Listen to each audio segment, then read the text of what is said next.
This is the point where I start talking and Karen starts laughing.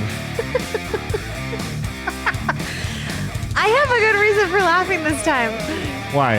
Because you started the music and you forgot to hit record. Oh, that would have really stunk if you didn't hit record. You should have seen how many times I had to redo the video I did this morning, like 75 hours ago, because I woke up early and it's already 10:23 at night when we're recording this. But I had to redo. If I showed you the clips that I had to go through this morning, you'd understand why I hit the record. Why I started the music without hitting the record button. It's been a long day. Oh man. Let's talk about. Let's just wrap up the entire 2020 Supercross season here because it happened. Karen and I already did our standing ovation for Eli Tomac. Yes, we did. Did it.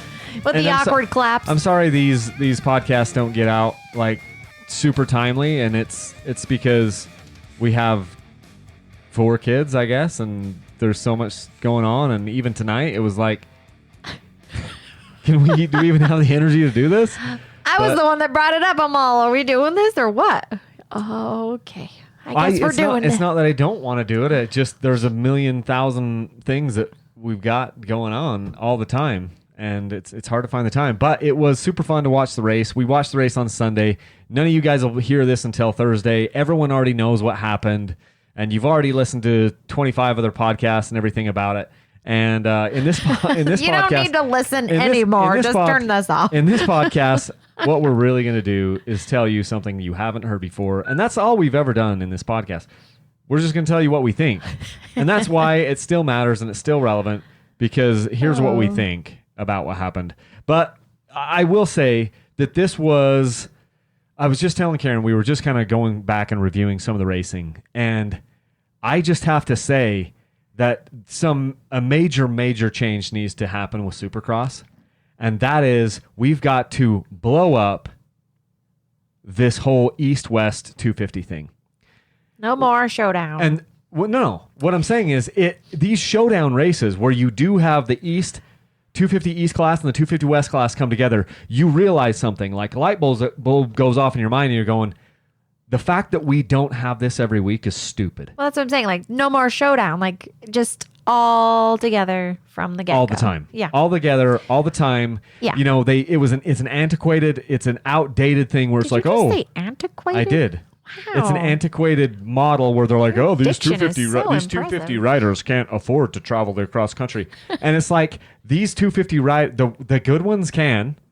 You could say the same thing about the privateers and the 450s. They can't afford it either. Yet, but these are the only people in the top 10 are all factory teams or like huge deep pockets with these other sponsors. They can afford this. We need to have East and West go away, and it's just the 250 class and it's the 450 class. The 250 class was awesome. Like the kids in the 250 class, they're more on edge. They're trying to prove something. They have less brain power, I swear to you. And they're more aggressive. They're less effective. Yeah, it's fun to watch because they're just doing stupid stuff sometimes because they're young and. Are you talking about a particular 16-year-old? All of them do. We can talk about Michael Mosman. We could talk about Jet Lawrence. We could talk about Austin Faulkner. We can talk about anyone. You go down the list. Chase Sexton. The only one that wasn't like riding out of his mind and was Shane McElrath. But like Chase Sexton did one of the stupidest things I've ever seen. He did the stupidest thing I've ever seen him do in the heat race.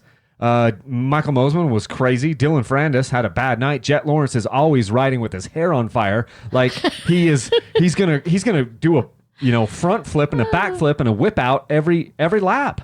He's riding completely out of control half the time. It's fun to watch, but I'm just saying these guys, and when you see the two East and West together, you're like, this is how it should be. This is the entire talent pool. What we get to see every week is just half the talent pool. In the 250s. So and when these boys, they ride out of their mind, you're just thinking about, well, at least I'm thinking about because I'm a mom. Cameron McAdoo, that was another one. I'm thinking about, man, what about these poor kids' moms? Just seeing their kid riding out of their mind and out of their control. I don't know. I can only imagine some moms maybe just have their eyes covered with their hand and just praying that they don't die, just that would be so hard. Well, and they get hurt all the time. Like if you're in supercross, you're getting hurt all the time. And one of the things that you have to learn if you're going to win a championship is you have to learn how to ride at this level without crashing that much. And that's what Austin Forkner still has to learn, because 2 years in a row now, Austin Forkner has gotten hurt basically in the last race. Last year in 2019, it might have been the second to last race or whatever, but Austin Forkner was going to win that thing. And then I think he got hurt in the very last race, and then Dylan Ferrandis was able to beat him. Same thing happens this time, only this time Dylan Ferrandis is leading in the points just by a few points, and then Austin Forkner, his main competition, they get into the main event. Yeah. Austin Forkner, pile drives his face and everything into the ground and causes a red flag in the race. The red flag is where they have to stop the race in the with less than 3 laps that have been completed, and so then they do a red flag and they do a restart. Austin Forkner is now out. So just and that made a clear, easy path for Dylan Ferrandis to win. So they crowned 3 champions. You had Chase Sexton was crowned as the 250 East champion. Dylan Ferrandis was crowned as the 250 West champion, and Eli Tomac was crowned as the 450 champion. They all deserved to win. I mean, let's just call it like it is. Even though Dylan Ferrandis got super lucky that there were no fans in the stands. Oh, he does have one fan. Dylan Ferrandis does have one fan, Kevin. But no, he's got a lot of fans, and he deserved to win this thing. But what I'm saying is he is lucky that he didn't have fans to boo him the last 7 rounds, because he would have gotten booed hard in Salt Lake City. So he kind of dodged a bullet with that one. Chase Sexton, here's what Chase Sexton did that I couldn't believe. Chase Sexton was your 250 East champion, and he rode really well. And Chase Sexton, I think, was a way better rider this year than he was last year, even though last year he won. But he kind of won by default. I guess it wasn't. Chase Sexton was right behind Austin Forkner last year. That's what happened. And then Forkner crashed out in the last race, and that's how Chase Sexton ended up winning that championship. Because the way that Dylan Ferrandis won the championship is he was right behind Adam Cianciarulo. That's how that worked. And Cianciarulo, piled it up in the 250, ultimate round in the 250. So what we're seeing in the last 2 years, last year and this year, you saw 3 different guys, or 1 guy last year and 2 guys this year, throw it away in the 250 main event on the last race of the year. And I think it's just because there's so much pressure and they're riding so fast and out of their minds, and they just, So yeah, but what happened with Chase Sexton in the heat race is he got a bad start. He was in 9th after the first lap or something, and he comes up and he catches who am I talking about? Shane McElrath, and was it Justin Cooper? He catches those 2 guys, or is it Colt Nichols? No, it's Justin Cooper. I can't remember. Maybe it was Colt Nichols. And yeah, it had to be Colt Nichols because you had the 2 Yamaha guys up front. And so Chase Sexton comes from 9th all the way up to 3rd. And on the second to last lap, he drives it in really tight on Colt Nichols. Or I can't remember who it was. It was the Colt, or I keep saying both of them. Anyway, he comes in tight on second place. Doesn't quite make the pass, and then on the last lap, he doesn't even have to do it. He doesn't have to do this on the last lap with 2 turns to go, 2 or 3 turns to go. He comes and he jumps on top and lands on top of Colt Nichols. I don't know what happened to Colt Nichols' hand, but it ripped him off the bike. It was a stupid move by Chase Sexton because he almost threw his whole season away. He basically walked his bike across the finish line. Yeah, Colt did, and so that was horrible. Colt barely qualifies for the main, but he was hurt too bad to come and do it. Who knows? He probably got something broken in his hand or in his wrist because freaking Chase Sexton landed on top of him. And so that was not a cool move. That was, I wouldn't say dirty. It was just stupid. He wasn't trying to hurt him. It was just reckless. And it's dude, he's in the way. You can't jump there. He's coming into it. He's blocking it. and Chase Sexton got lucky that he didn't crash out and It's lose like his he whole had season. tunnel vision or something and wasn't aware of other people, which is something that I think he was aware of him. He just like, I'm going through you, and it's like you can't jump through someone. It's one thing to like come in and block past somebody. It's another thing to land on them. Those are two different things. Yeah. And so hopefully Chase Sexton figures that out over the offseason. Somebody like Ricky Carmichael said he's gonna have to watch the replay on that one. Yeah, somebody needs to come up to him and hit him in the helmet and be like, Dude. you really lucked out on that one. Do not ever do that again. Yeah. Because you're putting other people at risk and you are putting yourself at risk. So that isn't cool. But anyway, and so there were fireworks like crazy in both the heat races, because these guys are going for it. They want to get into the main, and then the main, there were fireworks. But essentially what happens is Dylan Ferrandis doesn't really have to do anything because his main competition, he was already the points leader. And then the guy who was in second place, who's Austin Faulkner, is now out because of the red flag. And so Dylan Ferrandis basically just gets to ride around and do some laps and drive it home. Yeah.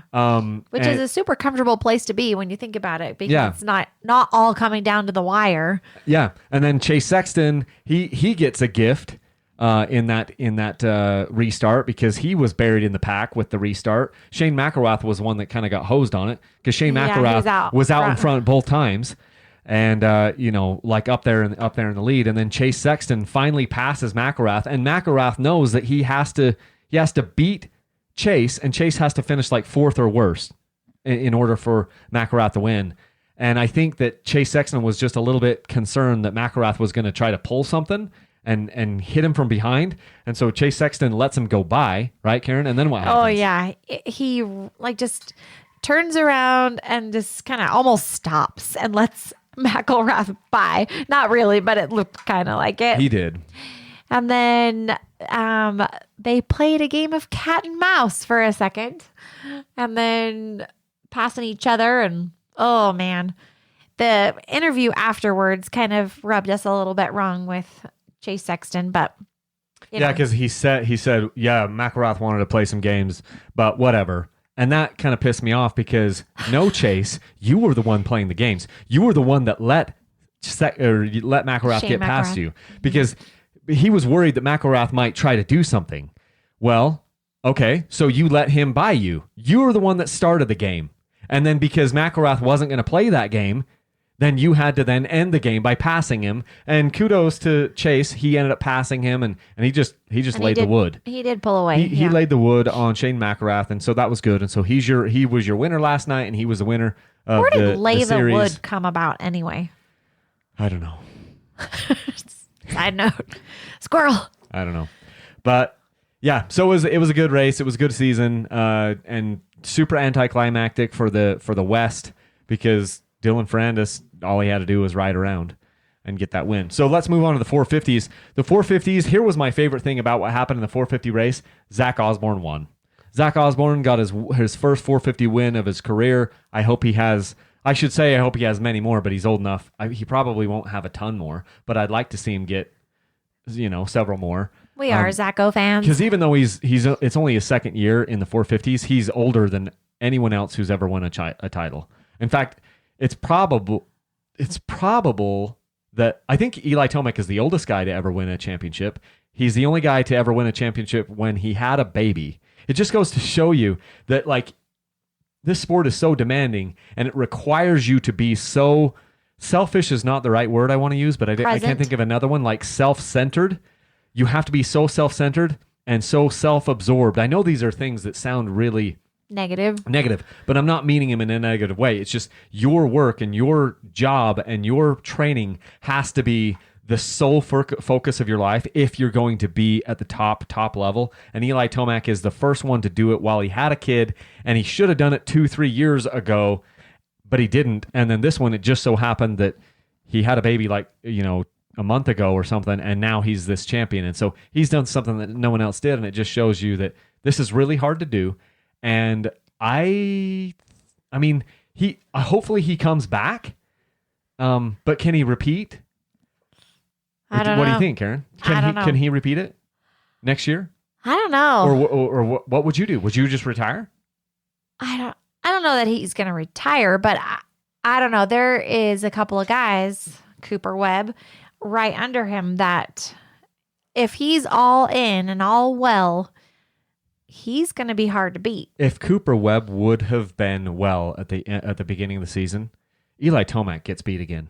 Oh, because Cooper Webb came on so strong. Once they got to Salt Lake, even though Cooper didn't really do anything in this race, he scored more points than anyone in Salt Lake City.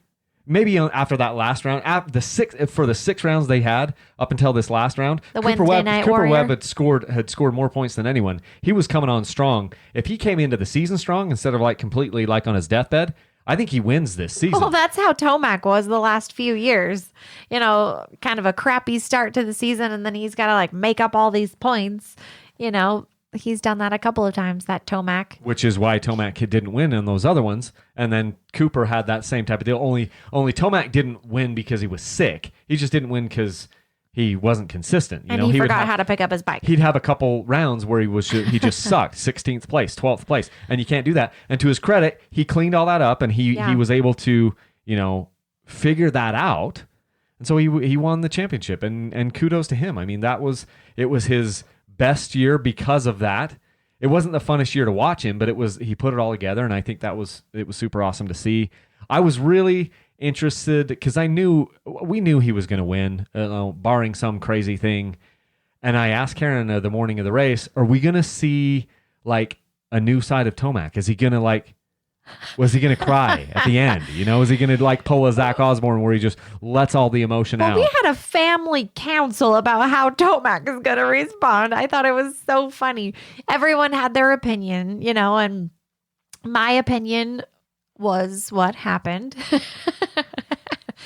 I mean, the kids were like, well, maybe he is going to like be excited. And then Kyle's like, maybe he will, get emotional or something. And I thought about it for a second, and he's too stoic or something, or too serious to actually break down crying. But then I was like, well, he is a dad now. That does raise some emotions.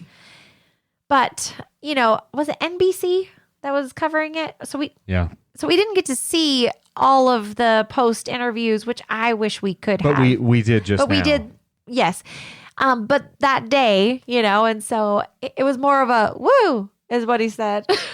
And that was it. That was all he did. That's all he did. And we just watched afterwards, like on YouTube here, the whole thing. And the biggest thing, he was like, woo. Yeah, he had his number 1 plate in one hand, and was it the trophy in the other? Woo. Woo. And then I was just started laughing That's it. because I'm like, well, there's his excitement level. I mean, everyone's different with how they react to things, but I was hoping to see some kind of, oh, this is the best, And I was a little let down because I wanted to see like all of it just come and him just let loose. And I understand, I'm not saying he was not authentic because how would I know?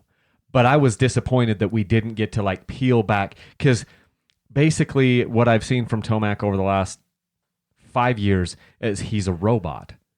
He's a robot that was programmed to be the best ever, but there was just a couple little tweaks in the code or whatever where, and the master designer had to go through there and like fix some of these things, but he was basically unbeatable except for the fact that there was flaws in the code. And then this year they figured it out. And all it did is prove to me that he is a robot. He's a machine. He's not a real person, because you can't really beat him unless he beats himself.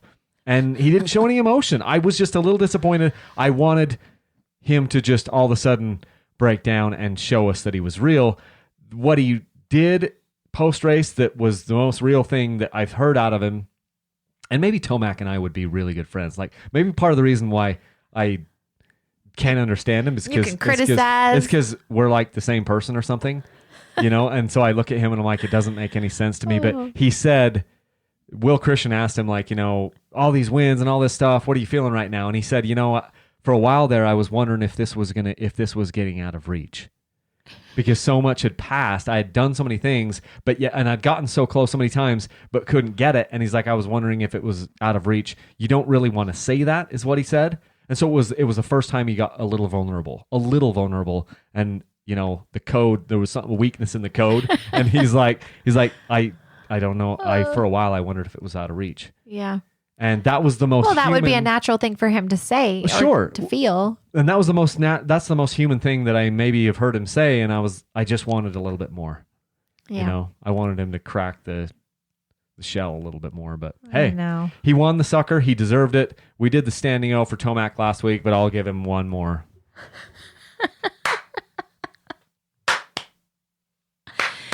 Kyle really does have those loud claps. You cannot hear it. I listened to the podcast, which I never do. I listened to the last one on my way home today, and I was listening to the clap portion, and it did not do it justice. Those claps of Kyle's are Legit. crazy loud. So, anyways. It's all the ducking and crossover I have and all this audio equipment, you know. Yes. Oh, the ducking. But yeah, so Eli Tomac. But here's the thing with the race, he just rode around.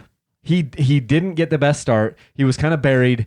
And the other thing, the part that sucked about the race was that Cooper Webb, a bunch of guys, it was a really hard like 180 hairpin turn on off of a short start straight. And then another a ton of guys 180. and then another 180. Ton of guys got tangled up. Cooper Webb got tangled up, you know, and so he started like in 15th, which is his worst start of the season, I swear. And then, you know, so he basically was buried, and he was the only guy that could have done anything to Tomac. And so he was kind of buried back Ken there. Roczen could do something to Well, Ken Tomac. Roczen started out good. He was in like second place in the beginning, and then he like pushed his front wheel after the third or fourth corner, and then he fell way back. And essentially then Cooper Webb finished 8th and Ken Roczen finished 7th, and those guys just, all they did was turn laps. They did not push. They just fell back from the leaders because Zach Osborne and Jason Anderson and Dean Wilson were actually pushing out front. And what you saw was Eli Tomac passed a few people, but he did not push at all. He was just losing time to the leaders. And so it was very anticlimactic because Eli Tomac and Cooper Webb and Ken Roczen, all you could see they were not trying to win the race. They weren't racing like they were a few weeks ago. They weren't racing like they did the 3 days before. All of them were still pushing then. And then on the last race, Tomac, all he had to do was finish like 20th. Do you think some of that has to do with the actual track or mental capacity or combo? It's just, well, the track was difficult, which was fun to see. It was a slower track. It took them more time. It was a more technical track. But no one had anything to race for. By the time the gate dropped in the 450, the only thing that Cooper Webb had to race for was pride in winning the race. I guarantee you Cooper Webb wanted to win the race, and if he would have been in the top 3, in fact, if he would have been in the top 5, I think Cooper Webb would have pushed for it. To win the race, he wouldn't have won the season, but he would have won the race, and he has enough pride. And I also believe that Ken Roczen would have done the same thing. If Ken Roczen would have been able to hold on to that second place, or first place, right when he went down, wherever it was, Ken Roczen would have pushed and done everything he could.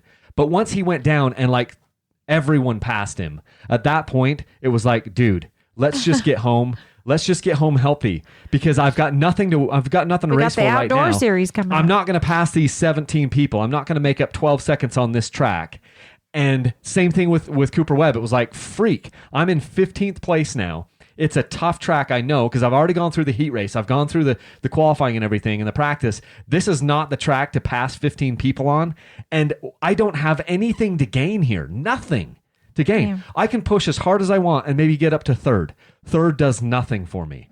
And so what happened was Cooper Webb and Ken Roczen basically just started riding around doing laps. And same thing with Eli Tomac. He finished in 5th. But he was losing time. That's one thing that I'm always watching for. You see them like you'll see Tomac or these different guys passing people, but it's basically because they're just faster than these other people. But you watch the pace that the leaders are putting on. And in this case, it was Zach Osborne and Jason Anderson were kind of like, swapping for that. And you could see they were pulling away from Tomac, which they should never do. The code that Eli Tomac is written with, is programmed with, does not allow for him to be slower than the leaders unless the switch is flipped. But when they hit the little button on the back of Tomac's helmet that says go into beast mode, race win mode, he is incapable of riding slower than these other riders. And so last night, when you see that he is off the pace of the leaders, somebody has flipped the switch on the back of his helmet that says go into ride around prevent mode. And and I just Can I quote you on that? Ride around mode. Yeah, so Oh, it was a man. little anticlimactic there in the 450s because all Tomac had to do was ride around, and it was a great season. I'm really glad that they got it finished. And I think Tomac did probably win the hardest one. If not, I don't know how you could say that this wasn't the hardest supercross ever, because you had to get ready for the season, and then you go, and then everything changes. So you had to go on pause, but you don't know how long to go on pause. Oh, man. And basically then you have to come back almost 3 months later and then just slam it all into 3 weeks, 7 races in 3 weeks. And I don't know, but so that's the hardest thing. The hardest one I think anyone's ever had to do. These guys are mentally tough enough. If you have any question how mentally tough these people are, you are not paying attention. Yeah. And I say that I've criticized Tomac saying like he's a head case or whatever, and he's not mentally tough. He's mentally tough. He's mentally tough. Yeah. It's just like, well, something happened and you couldn't win, and he hasn't had it all there mentally in the years past, and this year he figured it out, but it isn't because he's not mentally tough.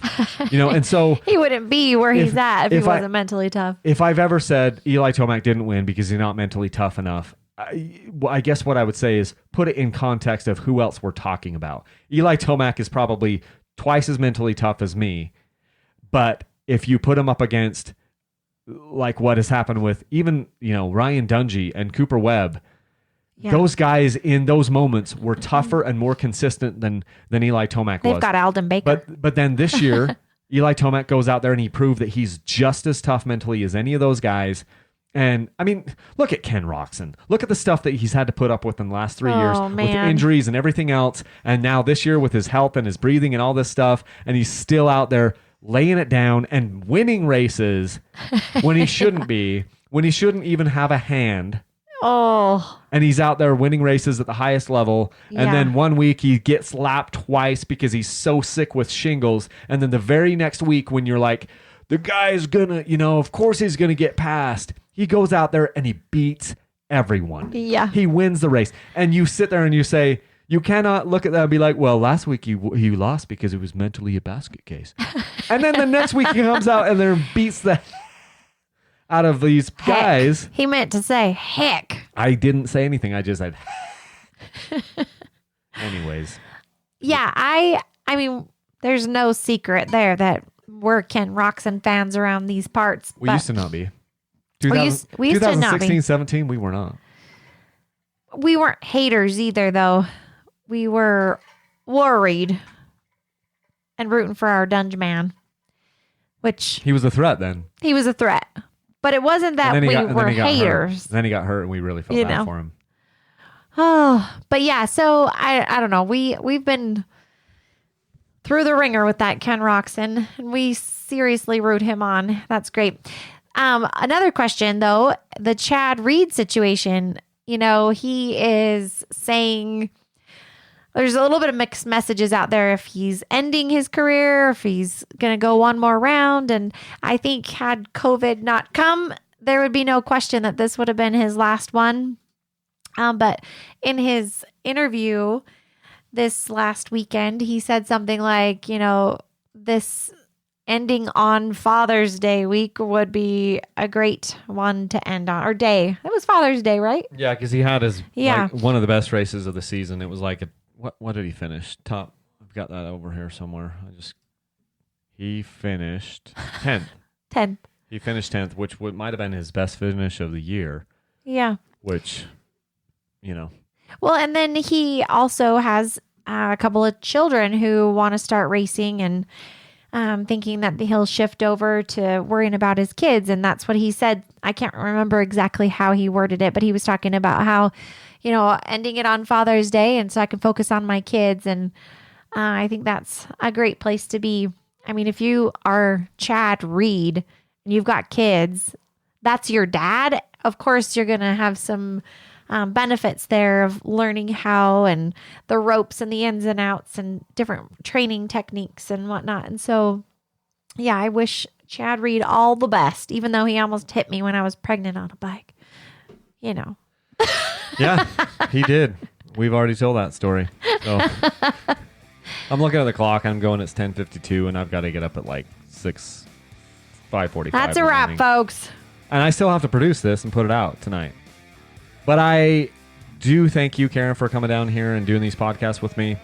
I want you to come down and do some more with me, even though we got Supercross over. So now we won't have anything to talk about. We'll do some more. No, we've got plenty to talk about. There will be some other good stuff. I'm a Supercross girl, though. I do love it. It's been fun. Yeah, but there's other cool things we can talk about. Carburetors. Kelly carburetors. Woohoo! Holly carburetors. So, anyway, if you want to support Dirt Bike Channel, one of the easiest ways you can do that is to go over to dirtbikechannel.com right now, because we don't have any sponsors. There are people that reach out to me and say, hey, can we sponsor this? Can we sponsor that? And you know what the problem is with a sponsor is then you have to, like, talk about them. You know what I mean? Oh, the mental energy. Well, it's almost like then you're beholden to them and you got to make them happy, you know, and whatever. So I don't love that. And it isn't that I'm never going to do that because man, I'm going to have to edit this whole thing out. You sure are. I'm not, though. I'm not going to edit this out. I'm just saying, like, we don't have sponsors on this thing because I haven't reached out. People email me all the time. They're like, hey, can we you want to sponsor this? Or can we sponsor this? Can we sponsor that? And I look at it and I'm like, I don't even want to do that right now. So the best way you can support Dirt Bike Channel right now is to go to go to my links on dirtbikechannel.com. Up in the upper right-hand corner, there's a links section there. And I have links to Rocky Mountain ATV, Motorsport, and Amazon. Those really do help to support Karen and I if you're getting value out of any of this stuff. You're buying parts already. Anyway, why not use my links and then it helps support us. It won't cost you a dime. It's a win-win for everybody. So go over there. If you want to email me, Kyle at dirtbikechannel.com, I can give you a link that you can bookmark, make it super easy in your browser. I think that's about what I've got for you now. That's all. Maybe we shouldn't record these podcasts at 11 o'clock at night. Some of those are our best ones. What are you kidding? It's true. Okay. I want you guys to have a good week and leave a single track. Thanks.